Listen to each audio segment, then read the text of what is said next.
Sir તો પછી ખભાના સ્નાયુઓ ફાટી જાય એવું નિદાનમાં આવે છે, તો એ પછી કઈ રીતે સારવારના તબક્કા હોય છે? ખભાના સ્નાયુ ફાટી જાય એટલે રોટેટર કફ ટેર જ્યારે થાય, ખભાના જે 4 સ્નાયુ છે એમાંથી કેટલા સ્નાયુ ફાટ્યા છે એના ઉપર અમે ટ્રીટમેન્ટ ડિસાઇડ કરતા હોઈએ છીએ. યુઝ્યુઅલી એ પાર્શિયલ ટેર એટલે કે થોડો ફાટી જવો કે કાણું પડી જવું, ત્યાંથી લઈને પૂરેપૂરો સ્નાયુ ફાટી ગયો ત્યાં સુધીમાં ગમે તે રેન્જમાં એનું ડિસીઝ પ્રોગ્રેશન હોઈ શકે. બરાબર.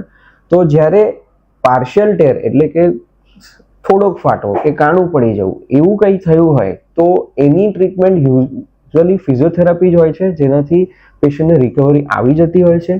પણ એ ફિઝિયોથેરાપી એકવાર સેન્ટર પર જે 1.5 મહિનાનો જે એમનો પ્રોટોકોલ હોય એ પત્યા પછી એમને ઘરે પણ એ કન્ટિન્યુ રાખવી પડતી હોય છે.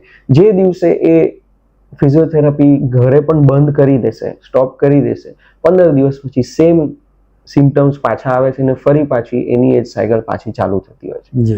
આ રહી પાર્શિયલ ટેરની વાત, કે થોડો ફાટો કે કાણું પડી જવું એવી વસ્તુ.